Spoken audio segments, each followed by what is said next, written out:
Welcome everyone. So today I will be discussing winter insurance tips and how to maximize your benefits early on in the year. So as many of you know, at the new year, a lot of people change insurance plans, whether it's the tier plan that they signed up for or the plan entirely. So some employers will shift plans from year to year. So when open enrollment opens up, you will have to look at your different plan options and decide then which one you're going to pick. But it's important to note that your deductible resets at the new year. So on January 1st of the upcoming year, this year 2026, everything that you paid for the year before will reset.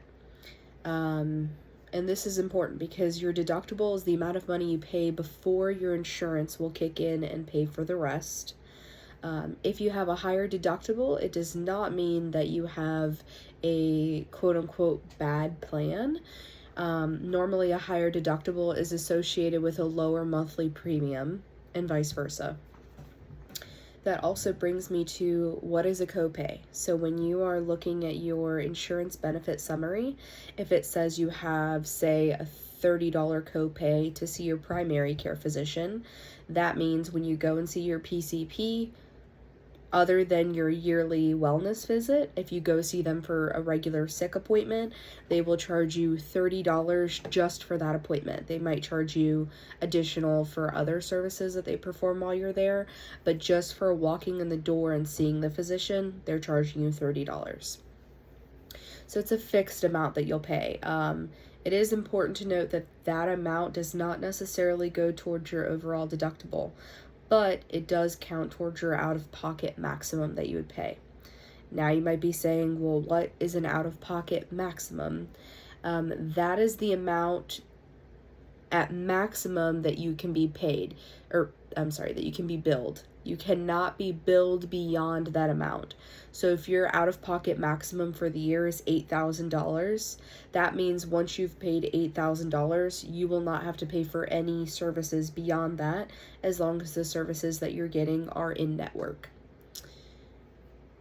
A coinsurance is another term that it's important to familiarize yourself with. So when I worked in the emergency department, I would often have patients come in and I would run their insurance because I did patient registration, and they would have a coinsurance and they often had no idea what that meant. So coinsurance is a percentage that you have to pay of the overall cost of the service.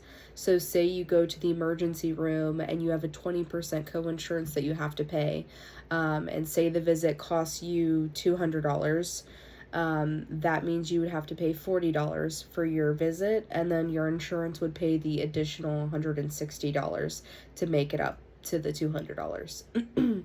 So often a coinsurance will apply to services such as imaging, surgeries. A lot of surgeries you might get, especially like pre-planned in the hospital, will have some sort of a coinsurance involved, and a lot of imaging. It kind of varies on the imaging. Some imaging will have a copay associated with it, and some imaging will have a coinsurance.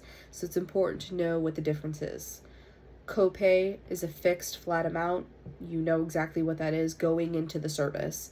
A coinsurance is a percentage of the overall cost that you are responsible to pay, and then your insurance will pay for the rest. Some other helpful tips to keep in mind: annual physicals don't cost anything with your insurance through your primary care physician. So you get one wellness annual visit. For women, you get one annual women's exam. That's covered, that's free. The reason it's free and included in your insurance is because it's considered preventative medicine.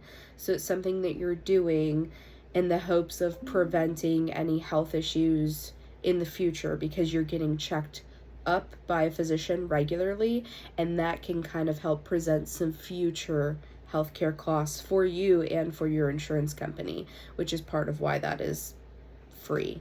Vaccines, depending on the kind of vaccine you're receiving, those are typically also covered and included.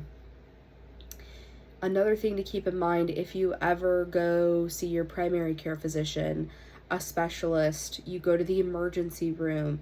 If you go to the emergency room, you can always request an itemized version of your bill, and I highly recommend that because then you see exactly what you're being charged for every step of that entire visit. Same thing if you end up going to a hospital for an inpatient stay.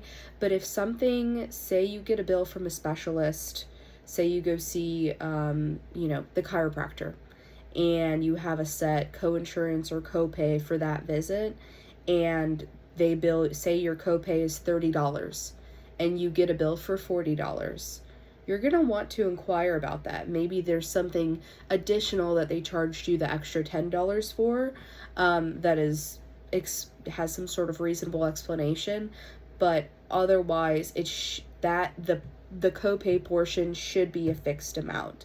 So the extra $10 would have to be coming from some other sort of bill. So it's always important to advocate for yourself as a patient. You cannot expect somebody else to advocate for you, because health companies will inadvertently just charge you incorrectly.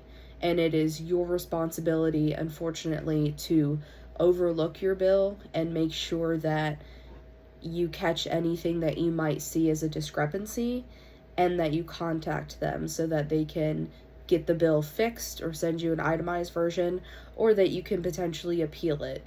And many people often do win the appeals. You just have to send in an explanation as to what you think happened or what was billed incorrectly, and then they will look to try to fix it.